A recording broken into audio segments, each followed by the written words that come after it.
Oh, kalau ada orang toksik ketemu orang toksik bisa jadi tobat, ya ini kabur, tapi warna merah itu adalah sifat. Bagaimana kita memahami reaksi kimia? Itu kan mudahnya adalah ketika ada ikatan yang terputus atau ada yang terbentuk. Sifat adalah sesuatu yang melekat pada materi dan dia tidak bisa berdiri sendiri. Di sifat fisika tidak ada reaksi kimia.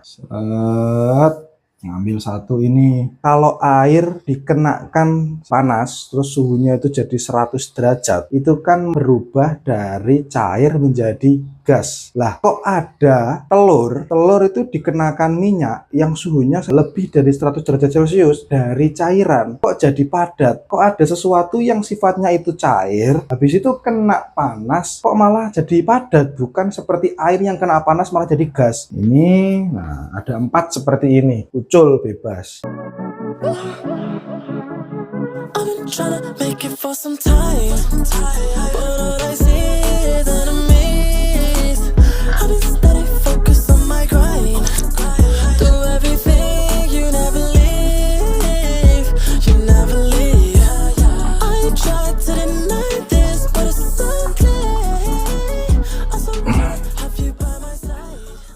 Assalamualaikum warahmatullahi wabarakatuh. Selamat datang di Baru Belajar. Selamat datang kembali teman-teman. Kita jumpa lagi di ngaji kimia seperti yang sudah kita lakukan selama beberapa minggu ini. Sebelum kita memulai pada malam hari ini ngaji seperti biasa, mari kita berkirim doa terlebih dahulu. Pertama kepada kedua orang tua kita, kedua pada guru-guru kita, dan ketiga kepada Bapak Raymond Chang yang bukunya kita baca. Pada yang sudah disebutkan semuanya, Al-Fatihah.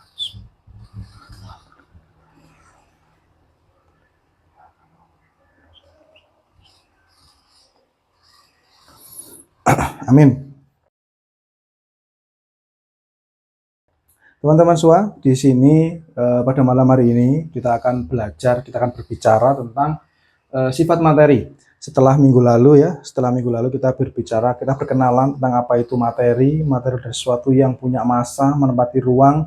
Sekarang kita belajar tentang sifatnya.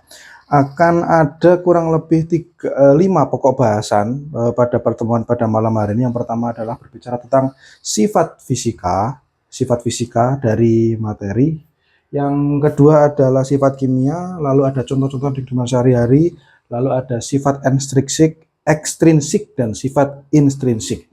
Oke, namun sebelumnya mari kita belajar terlebih dahulu untuk memaknai apa itu sifat, atau dalam bahasa Inggris itu properties. Nah, saya mendapati beberapa masukan atau beberapa hal lah ya dari beberapa yang sudah pernah saya dengar tentang makna dari sifat, properties suatu materi. Jadi gini, sifat adalah sesuatu yang melekat pada materi itu dan dia tidak bisa berdiri sendiri. Misalnya gini, kapur ini berwarna putih, atau misalnya ini, kapur yang ini berwarna merah. Nah, sifatnya itu apa? Sifatnya adalah sesuatu yang melekat pada si kapur. Kapurnya, ya ini kapur, tapi warna merah itu adalah sifat. Nah, karena dia tidak bisa berdiri sendiri, dia harus melekat pada si materinya. Jadi nggak ada itu lantas warnanya tiba-tiba muncul sendiri tanpa ada bendanya. Nah, seperti itu. Jadi sifat adalah sesuatu yang melekat pada si materi itu. Jadi ada kapur berwarna merah, berarti merahnya itu tidak bisa berdiri sendiri, harus melekat pada si kapur. Lalu kapur ini, misalnya kapur yang kalau misalnya salah satu komponen penyusunnya adalah kalsium karbonat CaCO3, memiliki sifat melepas termal ketika ada di air. Nah, kapurnya ini adalah materinya. Propertiesnya, sesuatu yang melekat pada dirinya, yakni melepas termal di air, itu adalah sifat. Nah, melepas termal di air itu tidak bisa berdiri sendiri. Dia harus ikut pada si materinya itu. Nah, seperti itu. Jadi, itu adalah sifat atau properties, sesuatu yang melekat pada materi, tidak bisa berdiri sendiri. Nah, itu adalah makna dari sifat, teman-teman. Nah, Sifat ini penting kita pelajari karena nanti akan membantu kita dalam memahami materi-materi itu. Zat diidentifikasi dari sifatnya. Jadi zat yang kemarin kita bicarakan, zat itu kan ya sesuatu yang berdiri sendiri dengan susunannya sendiri, dengan sifat-sifatnya sendiri, taruhlah misalnya H2O atau eh, metanol. Nah, ini kan zat. Zat diidentifikasi dari sifatnya. Mulai dari analisis paling mudah, KAD misalnya, kimia analisis dasar paling mudah, itu juga mempelajari sifatnya.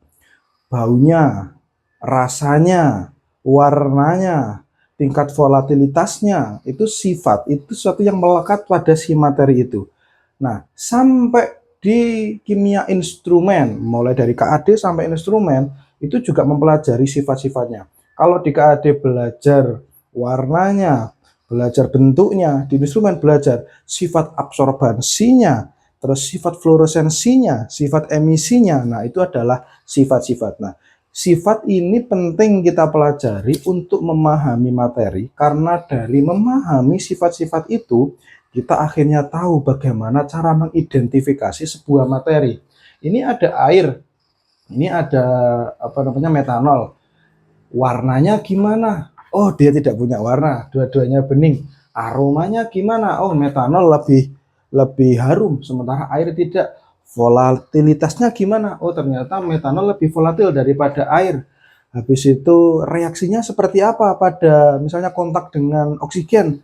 Nah, ini sifat-sifat, itu properti, sesuatu yang menempel pada zat ini. Ketika kita tahu propertis-propertis itu, baik mulai dari analisis paling simpel sampai analisis instrumentasi, kita akan jadi tahu, oh ternyata itu tuh H2O toh, oh ternyata itu tuh metanol toh. Nah, itu dari sifat-sifatnya. Jadi memahami sifat berarti kita juga mempelajari bagaimana memahami materi. Oke, kita masuk ke topik yang pertama, yakni sifat fisika. Sifat fisika adalah suatu sifat yang dapat diukur dan diamati tanpa mengubah susunan zat. Jadi sifat fisika ini tanpa mengubah susunan. Jadi kalau misalnya kita punya H2O, O, lalu di sini ada H. Nah, tanpa mengubah susunan, benar-benar hanya seperti ini. Nah, ini adalah sifat fisika. Sehingga apa? Kalau tanpa mengubah susunan, tidak ada putus nyambung ikatannya, berarti tidak ada reaksi kimia. Di sifat fisika tidak ada reaksi kimia. Jadi itu. Jadi hanya ada reaksi fisika saja. Tidak ada ikatan yang terbentuk atau terputus. Bagaimana kita memahami reaksi kimia? Itu kan mudahnya adalah ketika ada ikatan yang terputus atau ada yang terbentuk. Kalau tidak ada, berarti dia adalah fisika. Nah, contohnya misalnya seperti es yang kemarin kita bicarakan itu. Es dari es balok dalam bentuk es batu mencair itu kan tetap H2O. Tetap seperti ini, hanya saja kalau padat dia lebih rigid, sementara kalau dia dalam fase cair, dia lebih longgar, bersifat fluida dan mengikuti ruang. Jadi jarak antar molekulnya itu lebih jauh. Tapi tetap H2O seperti ini, bah dia dalam bentuk es batu atau es yang sudah mencair, tetap H2O. Karena tidak ada reaksi kimia, tidak ada ikatan yang terputus atau terbentuk. Contoh yang baru, ini cat yang merembes di kertas. Misalnya teman-teman punya kertas, taruhlah kertas apapun lah ya. Lalu habis itu ada cat di bawah atau ada pewarna, teman-teman bisa pakai pewarna apapun, boleh pewarna sintetik atau alami. Celupkan kertas itu ke dalam cat. Lalu habis itu catnya akan masuk ke serat-serat kertas. Nah, itu bukan reaksi kimia, tapi itu reaksi fisika. Kenapa? Karena tidak ada interaksi kimia atau munculnya ikatan baru dari si cat yang merembes ke dalam kertas. Kecuali kalau terbentuk ikatan baru, tapi saya kira merembesnya cat atau pewarna ke serat itu tidak sampai memunculkan ikatan baru. Pokoknya asal tidak ada muncul ikatan baru, berarti dia itu masih sifatnya adalah sifat fisika. Seperti itu teman-teman. Lalu kita masuk ke yang kedua, yakni sifat kimia. Sifat kimia. Nah, sangat mudah dipahami kalau sifat fisika itu tidak ada reaksi kimia atau tidak ada putus nyambung ikatan yang terjadi, berarti reaksi kimia itu harus melibatkan putus nyambungnya ikatan. Nah, makna dari sifat kimia adalah sifat yang untuk mengamati sifat ini kita harus melakukan perubahan kimia. Jadi harus ada perubahan kimia. Berarti kalau kita butuh perubahan kimia harus ada reaksi kimia. Apa reaksi kimia? Adalah proses terbentuknya atau terputusnya ikatan. Ada sesuatu yang baru muncul dan ada sesuatu yang putus. Nah, kita coba ingat pertemuan minggu lalu. Minggu lalu kita dikasih remoncang kalimat yang sangat menarik, yakni gas hidrogen terbakar di oksigen menghasilkan air. Kemarin minggu lalu saya hanya menuliskan reaksinya, tapi sekarang saya coba mau menuliskan bagaimana sih putus nyambung ikatannya itu. Putus nyambung ikatan gas hidrogen terbakar di udara menghasilkan air.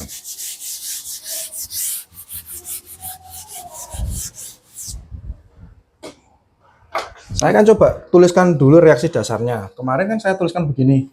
2H2 ditambah O2 hasilnya adalah 2H2O. Untuk teman-teman yang sudah mempelajari kimia dan mengetahui bagaimana reaksi itu terbentuk, mungkin ini tidak masalah membaca reaksi ini. Tapi untuk teman-teman yang mungkin masih awam, nah mari kita tunjukkan bagaimana atau sebenarnya apa yang terjadi. Kita mulai dari 2H2O. Berarti di sini ada atom H yang berikatan dengan atom H yang lain. Nah, seperti ini. Ini yang biru ini adalah atom H. Berarti kalau H2 berarti ada 2 atom H yang berikatan. Nah, angka di depannya ini, konstituen depan ini adalah menunjukkan jumlah molekul H2. Berarti di sini kita punya 2 molekul H2. Nah, seperti ini. Jadi ini ada molekul H2. Ini ada molekul H2. H2 jumlahnya ada 2. Lalu kita akan coba tambah ini dengan oksigen. Nah, oksigen itu molekul, nah ini berarti yang merah, ini oksigen. Nah, oksigen berikatan. Nah, kalau oksigen itu ikatannya rangkap 2. Jadi gini, ini ikatannya ini tunggal, ini rangkap 2. Loh kok bisa rangkap 2? Nah, santai saja. Kita kapan-kapan pasti akan ketemu sampai sini. Sekarang gini aja dulu. Nah, di sini dia punya pasangan elektron bebas. Nah, ini adalah bentuknya. Jadi, ada gas hidrogen yang akan berkontak dengan molekul oksigen. Ya, ini juga gas oksigen. Nah, bagaimana caranya kok dia bisa berubah menjadi H2. Ingat, sifat kimia selalu melibatkan putus nyambungnya ikatan. Mari kita putuskan ini dulu. Kenapa kok bisa putus? Ini adalah reaksi pembakaran. Berarti ada panas eksternal yang bisa menginduksi molekul ini agar dia bisa terputus. Sehingga kalau kita mau pecah, berarti dia akan ada berapa atom hidrogen? 4. Tuh, tadi 4. Ada 1. Ini putus, jadi ini 2, ini. Nah ada 4 seperti ini, ucul bebas. Lalu habis itu oksigen yang ini, nah ikatannya yang ini dia mulai mau masuk. Dia mau masuk ke sini nih. ngambil set, ngambil satu ini, terus yang ini ngambil ke sini, lalu yang ini juga ini ngambil ke sini, yang ini juga ngambil ke sini. Nah, habis itu perhatikan, ini ada dua ikatan.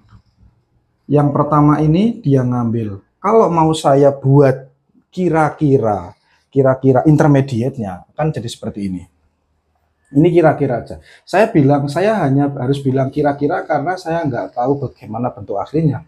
Lalu gimana kalau pengen tahu? Ya berarti harus membaca artikel yang benar atau membaca rujukan yang benar. Jadi kira-kiranya begini. Ini ada oksigen. Nah, ini kan ini ya. Nah, karena ini sudah ngambil itu, ikatannya dia akan begini. Seret. Nah, ketemunya sama apa? Ketemu sama yang biru ini kan. Ketemu sama yang biru. Nah, habis itu yang bawah ini ikatan ini kan akhirnya gini juga. Terus habis itu ketemu yang mana? Ketemu biru yang kedua ini.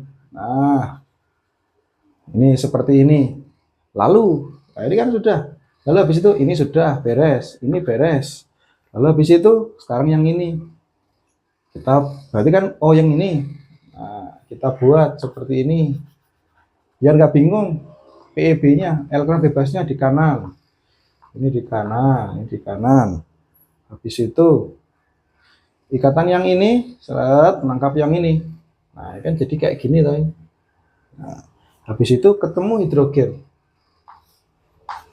Nah, lalu yang bawah ini juga ke sini.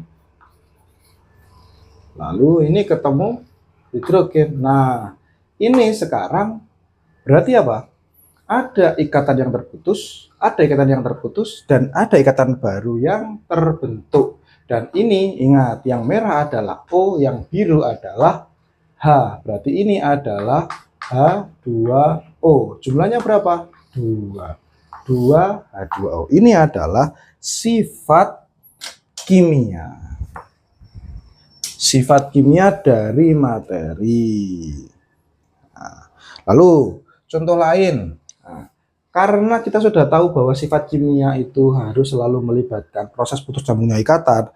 Kalau misalnya saya tuliskan reaksi netralisasi dari asam HCl ditambah basa NaOH, jadinya apa? Nah, jadinya ya karena HCl putus, NaOH putus, Na karo Cl. NaCl ditambah H2O. Nah, ini karena ada putus nyambungnya ikatan, berarti ini juga termasuk sifat materi, sifat kimia. Jenisnya sifat kimia, seperti itu.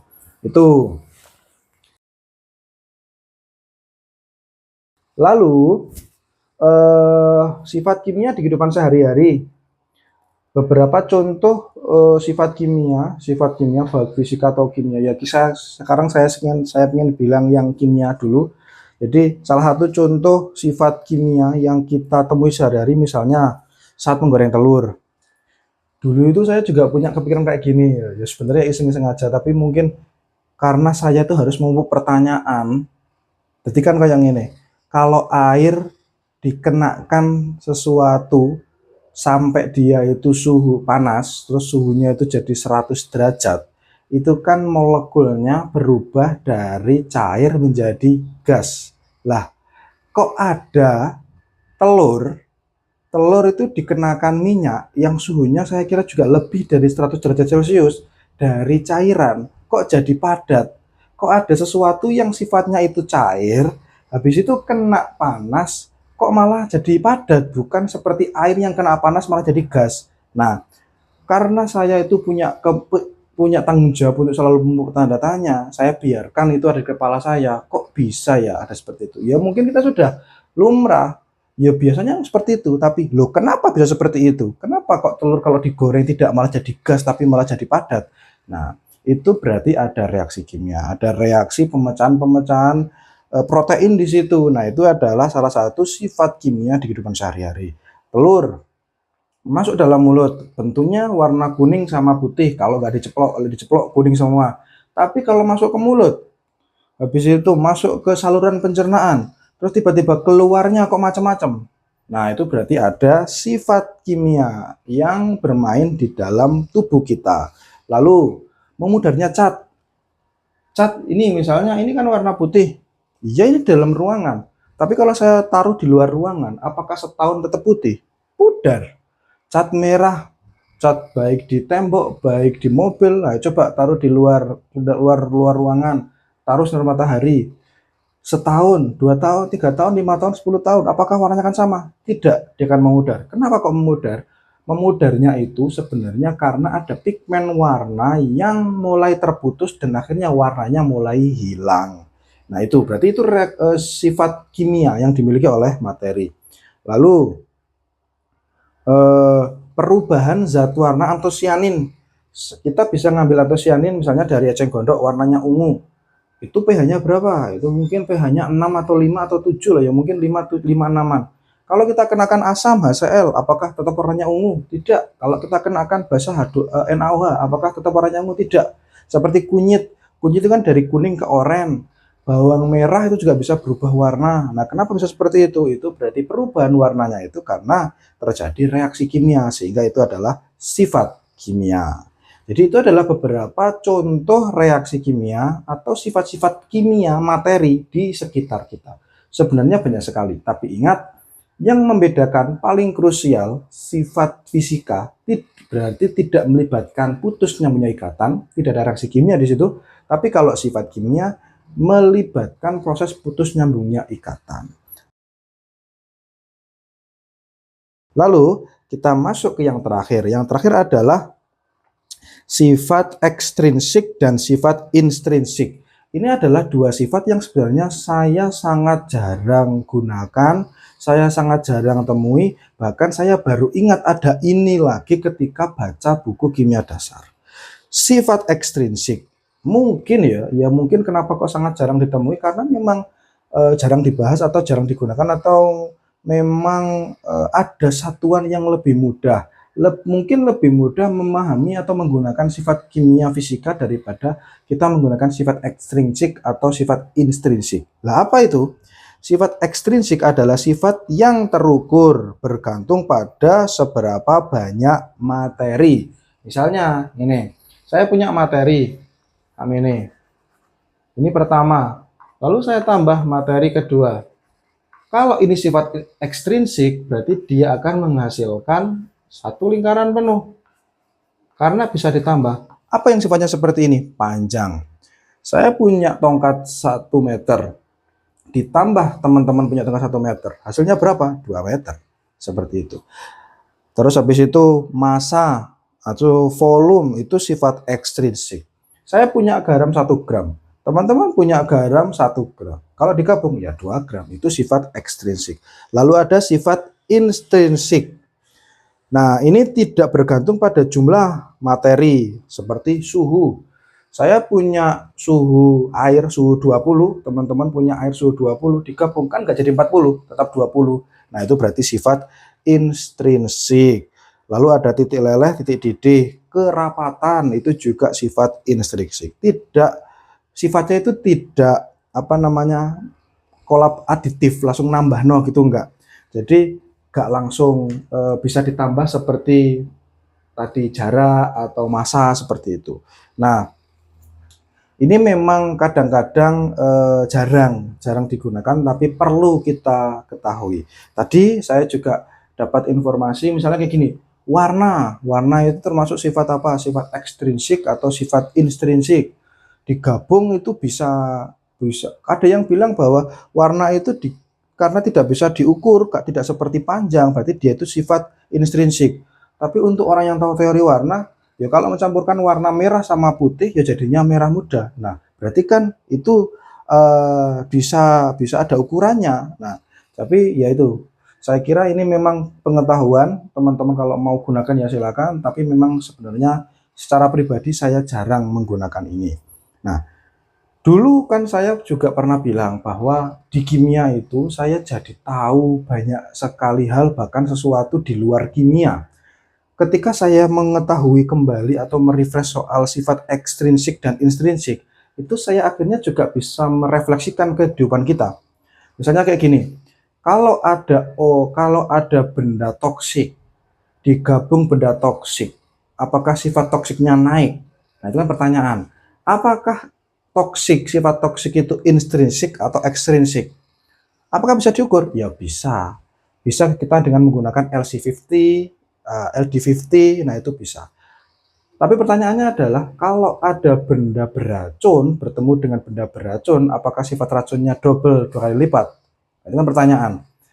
Lalu apa hubungannya kok di kehidupan sehari-hari? Misalnya kita ketemu orang toksik sama orang toksik.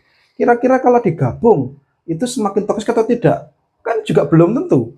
Akhirnya apa? Kita mengetahui sifat intrinsik, sifat ekstrinsik, itu mungkin ada di topik kimia, tapi kita juga bisa terapkan di kehidupan sehari-hari. Oh, kalau ada orang toksik ketemu orang toksik, bisa jadi tobat. Berarti kan tidak terus lantas kita bisa membuat asumsi dengan mudah, oh toksik ketemu toksik mesti tambah toksik. Kalau orang belajar kimia dengan benar, dia akan tahu, ya belum tentu. Seperti sifat racun di zat. Kalau orang toksik ketemu orang toksik, bisa jadi dia jadi tobat. Nah, siapa yang tahu? Ini kita nggak sedang bicara hidayah Gusti Allah, tapi kan benar-benar kita nggak tahu. Nah, itu yang kemarin sempat saya maksud, saya belajar kimia, tapi diterapkannya bisa loh di luar kimia. Nah, ini salah satu contohnya. Kapan-kapan lain lagi, kalau ketemu saya akan ceritakan. Oke, malam ini itu dulu. Kita fokus hanya bicara tentang sifat atau sesuatu yang melekat pada materi. Tidak bisa berdiri sendiri. Ada dua tadi, sifat fisika dan sifat kimia. Lalu yang terakhir ini ada sifat intrinsik dan sifat ekstrinsik. Dikit-dikit aja, yang penting istiqomah. Terima kasih. Sampai jumpa lagi minggu depan. Saya akhiri. Assalamualaikum warahmatullahi wabarakatuh.